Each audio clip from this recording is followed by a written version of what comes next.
Hosted by you/Shujaan Godark. For background, I, 24M, live a very different life than the majority of my family. I didn't graduate high school but got a GED and started working as a welder and hunting guide. The rest of my family is pretty successful. For instance, my father is a lawyer, my mom used to be an RN, my brothers own companies, and my sister married a lawyer. I'm glad my family found success, but they can be very shallow and often put me down for what I do for work. My mom will make comments like, "When are you going to school to get a real job?" or things like that. They didn't want to pay for welding school, so I worked at an auto shop to pay my own way through. They often go on vacations and cruises without me because I won't be able to appreciate the culture or food and other nonsense like that.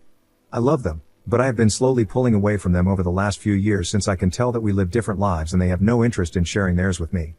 Now, my grandfather's brother, Mike, and I have always been pretty close. Mike and I used to go hunting when I was young, and even though Mike also worked in law, he and I shared a love of the outdoors and nature. About a year ago, Mike was diagnosed with cancer and has quickly gone downhill in the last few months. I have taken a lot of time off work to care for him since he is my oldest relative, and no one else wants to take care of a frail, sick old man for some callous reason. His wife died 15 years ago, and he doesn't have any children. He recently asked me if taking care of him was hurting me financially, and I told him that I was cutting back on hours at work, but I loved him more than any of my other family members, so it was my pleasure to take care of him. The next time I visited him, he revealed that he was having his will changed and would be willing his hunting cabin. It's not really a cabin, it's a small single-family home with power and running water on 70+ acres, to me, along with about $100,000 to get it fixed up and start your life.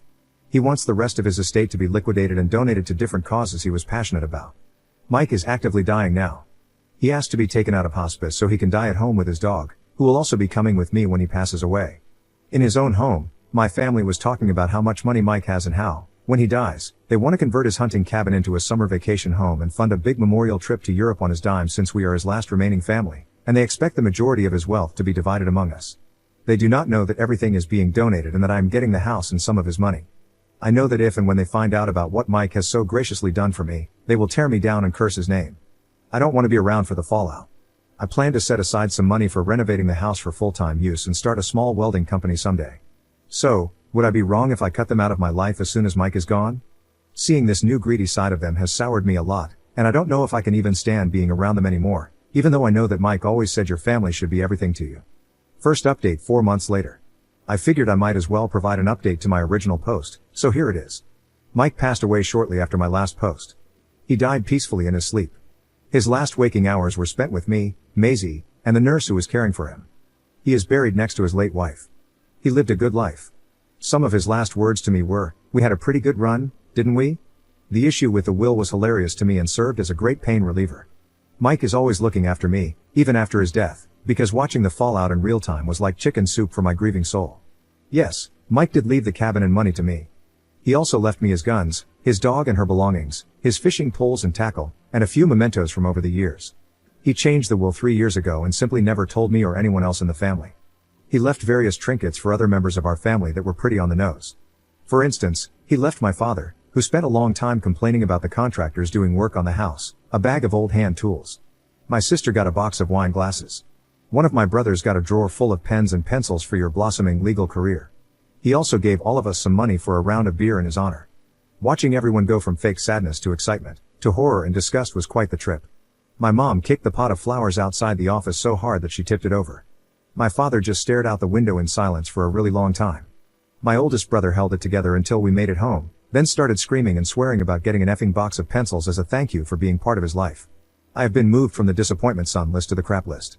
As some of you noted, they weren't exactly angry about the cabin and the money Mike left me, but more so about his larger assets that were being liquidated and donated. That drove them completely insane. The main target of their anger was the primary organization that Mike willed the rest of his estate to, and other than an initial outburst and some snide comments, they seemed to take it in stride. I haven't spoken to them much since Mike's passing and the will issue. There are still matters that need to be worked out, and I was told it could take up to a year. The cabin has been locked up, and I've set up some cameras and a gate alarm. I'm moving in slowly, alternating between here and my apartment until my lease is up. It's definitely dated, and I'm currently working through renovations and repairs. Because my phone number is tied to my work, I didn't want to change it, so I opted to block everyone except my mother, in case something really bad happened. After a few days of her complaining and questioning why Mike left me something so nice, she quieted down. Last week, my mom began calling and texting me, claiming it was an emergency. I spoke with her on the phone, and, unsurprisingly, it was not an emergency. They want me to donate the cabin and land to my sister since she's thinking about starting a family and wants to raise her future children holistically. I told my mom that my sister and her husband have a double income and a lovely house in a completely different state from me, and if they wanted to move to the country, they were fully capable of doing so. However, I would not be giving them my land. She then suggested they buy it from me for $200,000, which is far, far less than it is worth. I said no. I got everything from being called a selfish prick to threats that if I don't support my sister's dreams of raising her kids in the countryside, I'll be dead to her.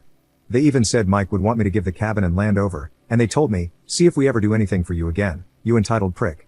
I feel like hearing those things should have been harder, but it just feels like they're trying to pressure me into giving up what my great uncle willed to me, which made me angry rather than sad. My sister also got on the phone to cry and say it was her and her husband's dream to raise their kids specifically on Mike's land. I did feel bad saying no to her at that moment, but in hindsight, she's never mentioned this before, so maybe it's a new development. Since then, they've been contacting me through email, social media, and other means, hounding me to let my sister have or buy the cabin and land. So, despite my best efforts, the people of Reddit were right once again. I should have gone completely no contact. I've deleted my social media accounts, and since I've moved job locations, they don't know where I'm currently working. However, they do know where my house is. Sometime while I was at work, my mom and sister drove over, knocked on the doors, tried to open the side door, and looked in the windows. On my doorbell camera, my mother very clearly tells my sister not to touch anything so he can't sue. I'm thinking of putting up a locking gate. Right now it latches but doesn't lock. Everyone is now blocked, and I'm putting together a list of people who need to be notified of a phone number change since I want to change my number. I'm not really sure how to go about keeping them from walking onto my property. About 2 weeks ago, when I returned to my apartment, my parents were both waiting for me to confront me about how devastated my sister is that her future children won't have the experience of growing up in the country. I'm kind of afraid that they might camp out at the property until I give in. I've put up no trespassing signs, and I hope that's enough. I know one of my brothers drove by a while back because he sent me a picture of the road my house is on. Other than that, I am well, Maisie is well, and Mike is laughing from the grave. I'll stick around a little longer here, and then I'll be logging out of this account permanently.